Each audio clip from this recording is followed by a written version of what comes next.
Sekarang kita dengerin lagi nih. Apa nih dari tim kreatif nih pertanyaannya. Jadi Ustadz, di awal film ini kan dimunculin ada hadis riwayat Muslim berbunyi, mandikanlah dirinya dengan air dan daun bidara, serta kafanilah dengan kedua lembar pakaiannya, dan jangan kalian tutup kepalanya. Karena sesungguhnya Allah akan membangkitkannya pada hari kiamat dalam keadaan bertalbiyah. Ustadz, di film ini orang yang udah dikafani dan dikubur bangkit lagi kan Ustadz? Bukankah dalam hadis disebutkan orang yang udah meninggal akan dibangkitkan pada hari kiamat Ustadz?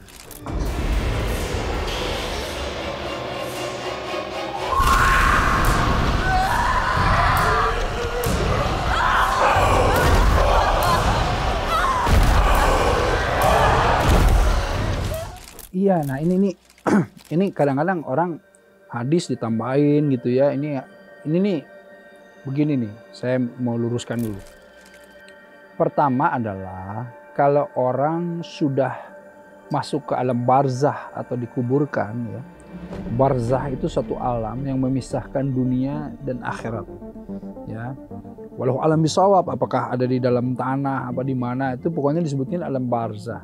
Tapi kita secara konkret jenazah jasad kita itu dikuburkan di dalam tanah. Sementara ruhnya saya juga nggak paham di dalam alam barzah itu di mana kan gitu. Artinya apa? Artinya yang namanya ruh itu sudah ditempatkan di alam barzah yang tidak bisa kemana-mana. Jadi nggak ada konsep gentayangan, itu nggak ada. Nah di dalam hadis tadi sebetulnya hadisnya begini ya, di dalam hadis riwayat Muslim nih nomor 939. Jadi ikhsiluha talatan au khamsan au sab'an in ra'aituna dzalika bima'in wasidrin waja'alna fil akhirati kafuran au syai'an min kafur. Jadi mandikanlah dia 3 kali, 5 kali atau 7 kali jika kalian memandang perlu dengan air dan daun bidara. Dan pada siraman terakhir campurkanlah dengan kapur barus atau sesuatu dari kapur barus. Nah, jadi sebetulnya di sini nih gitu. Di film ini ya yang saya catat itu banyak sekali yang kemudian akhirnya kalau dari pandangan saya nih ya, dari pandangan saya ini terjadi yang namanya degradasi penghormatan terhadap jenazah gitu loh. Iya. Kenapa? Karena jenazah itu atau yang namanya orang meninggal itu sangat dimuliakan loh sama Allah itu. Ya, apalagi para syuhada gitu. Jadi jangan kemudian direndahkan dengan orang yang meninggal, kemudian ya karena apapun meninggalnya, tapi kemudian jadi direndahkan gitu si orang ini. Jadi ada jin, ada ini, ada. Jadi kelihatannya jadi rendah, padahal sesuatu ini sesuatu yang mulia. Makanya disebutnya juga diwafatkan. Wafat itu disempurnakan gitu. Ya kan? Masa ada orang yang coba kalau antum nih meninggal gitu, terus kemudian orang-orang pada takut sama jenazah antum, kan antum direndahkan, betul nggak? Oh, iya dong. Nah yang begini-begini nih yang harus dibenerin gitu, ya kan? Ada lagi pertanyaan? Di adegan ini Ustadz, ada orang yang udah meninggal itu ikut tahlilan Ustadz, kayak si setan-setannya gitu ikut tahlilan. Emang bisa ya Ustadz? Setan-setannya itu ikut tahlilan?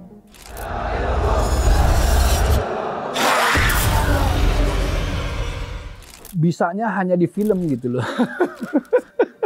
Makanya saya bilang film ini kadang-kadang menjungkir balikan fakta gitu ya.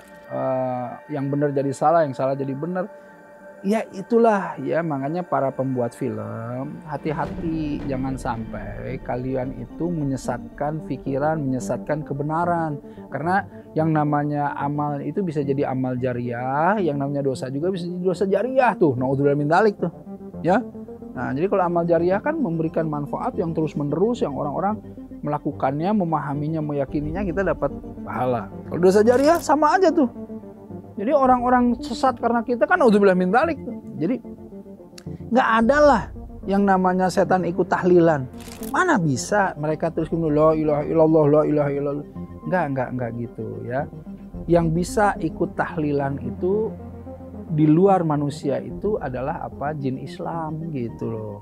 Ya mereka-mereka yang kemudian jin-jin yang ikut, kan kita juga mengetahui kisah di mana Rasulullah SAW menyampaikan risalah Allah ini, risalah Islam ini kepada jin-jin yang akhirnya mereka kemudian masuk ke dalam keislaman. Ini buat apalagi anak-anak yang nonton ini, makanya ini batasnya berapa tahun? Ini berapa tahun? Saya tanya lu ChatGPT nih. Ciniti, ini batasan umur film ini berapa tahun ke atas? Kalau nggak salah, film ini ratingnya R17.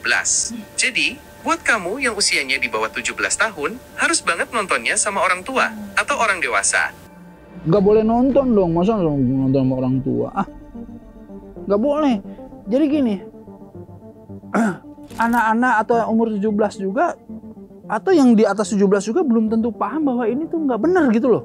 Maksud saya itu gitu. Nah ini yang paling berbahaya dari konsep tontonan itu seperti ini. Jadi bisa jadi, oh ini bener nih gitu ya. Jadi ketika orang tahlilan, ketika orang sholat, ketika orang ini jadi pada takut tuh. Jangan-jangan ada setan di belakangnya kan gitu ya. Kayak ada waktu yang kemarin di film apa tuh.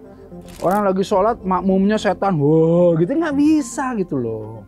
Ya jadi intinya orang jadi takut sholat, orang jadi takut tahlilan, orang jadi takut mandiin jenazah, orang pokoknya semua yang kemudian mengarah ke situ, itulah yang kemudian menjadi hal yang dilarang, nggak boleh gitu. Silakan, apalagi? Selanjutnya Ustadz, ada adegan si Lela ini menggali kuburan Ustadz. Apakah boleh Ustadz membongkar kuburan orang yang sudah meninggal?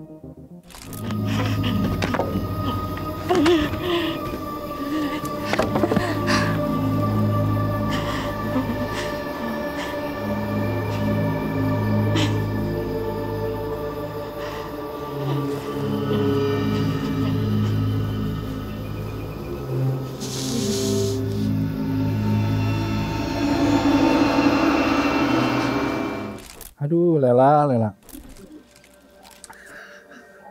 Lela ini gimana sih? Nih ya, tadi kan saya bilang, jenazah itu harus dihormati. Harus dilakukan penghormatan terhadap jenazah. Makanya dikuburkan, disolatkan, kan dimandikan. Jenazah kan dihormati itu intinya. Kalau seandainya, ya ini fikih untuk memindahkan ya, atau kemudian otopsi dan lain-lain. Seandainya ada hal yang kemudian mesti dilakukan, memindahkan, membongkar atau apapun itu yang kemudian masuk dalam syariat sudah oke gitu. Itu pun tidak boleh sembarangan, karena apa? Ini dalam hadis dinyatakan. Kalau seandainya tengkorak tulangnya ini kemudian patah, ya itu akan terasa kemudian sakitnya untuk kemudian almarhum tersebut.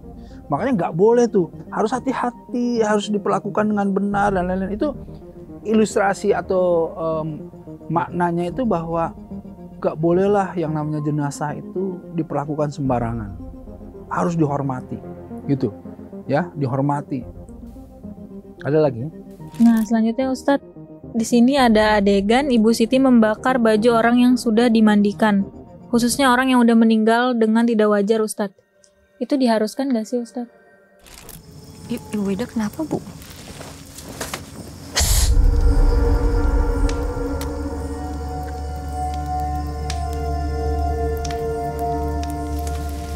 Lah, nanti kalau kamu mandiin jenazah, semua harus kamu bakar. Jangan sampai rasa penasaran kamu hantui kamu. Gini ya, sebetulnya kalau saya nanya kematian yang wajar itu yang seperti apa sih?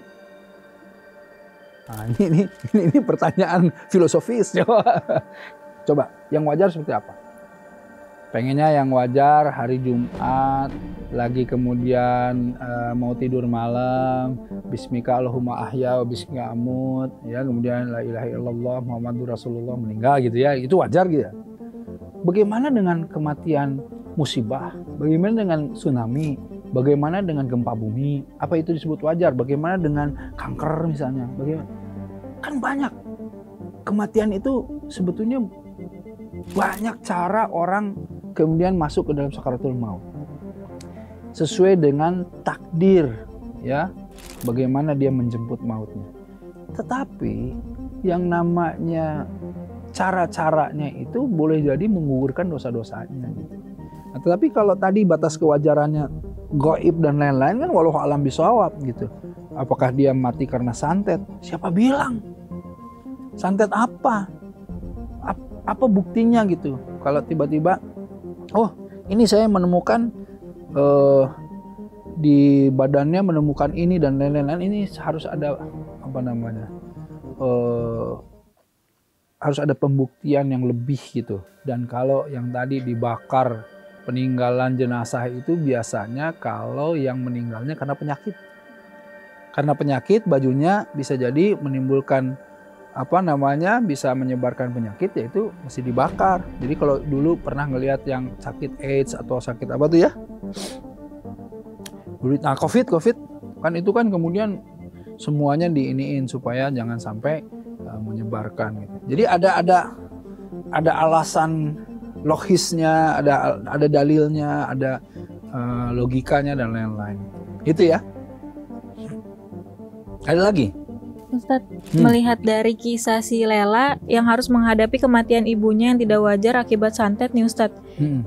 Gimana sih Ustadz cara Islam mengajarkan untuk tetap tabah dan berprasangka baik kepada Allah di samping kejadian misterius tersebut Ustadz? Apakah ada doa-doa khusus yang dapat dibaca?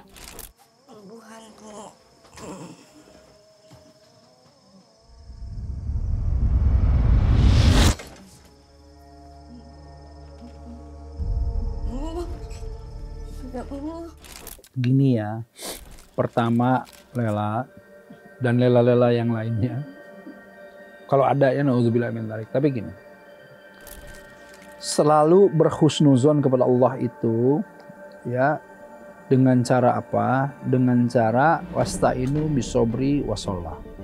Jadi sabar, artinya sabar itu menahan dampak buruk yang akan muncul.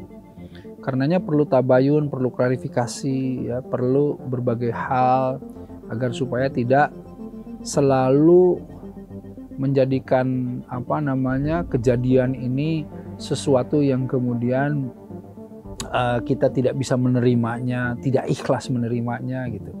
Nah, apapun itu ya. Nah, karenanya kalau seandainya betul terjadi kejahatan ya, kejahatan tuh bisa jadi apapun, bisa jadi santet, bisa jadi racun, bisa jadi macam-macam gitu ya. Kan kalau sekarang itu, kalau santet zaman dulu kan goib gitu, tiba-tiba di tubuhnya ada paku, ada peniti, ada apalagi silet dan lain-lain. Kalau yang zaman sekarang kan santetnya di dalam tubuhnya mengandung arsenik misalnya gitu kan, racun misalnya dan lain-lain gitu ya. Jadi dia diracun atau apa. Ini kan perlu ada yang tabayun, perlu ada yang kemudian ditindaklanjuti dengan penyelidikan dan lain-lain gitu. Nah, sabarnya adalah apa? Bagaimana kita selalu berhusnuzon bahwa segala sesuatu itu ya, itu insya Allah kalau kita meyakini ini qadarnya Allah dan ikhlas, itu akan menjadi kebaikan untuk kita. Gitu loh. Ini kembali ke film. Film ini ya menurut saya banyak catatan-catatan. Selain tadi catatannya adalah bagaimana penggambaran memandikan jenazah yang tidak sesuai syariat, tetapi juga di sini tuh ada eksploitasi simbol dan praktek keagamaan yang kemudian tidak tepat, mengambil diksi atau mengambil ilustrasi tentang aktivitas ritual, tetapi dengan kemudian digambarkannya dengan melenceng dari hal-hal yang sebenarnya, apalagi dimasukkan dengan unsur jin, unsur goib, unsur mistis dan lain-lain. Nah, ini yang saya sebetulnya tidak sepakat dengan film ini gitu ya, dan saya sebetulnya sangat tidak menganjurkan untuk orang nonton film ini gitu, karena akhirnya pesan yang sebetulnya tadi kata Ciniti bagus, tapi penggarapannya jadi kurang tepat menurut saya seperti itu ya. Nah, ini nih ada hadis, man ghazala maitan faqata alaihi ghafara Allahu arba'ina marrah.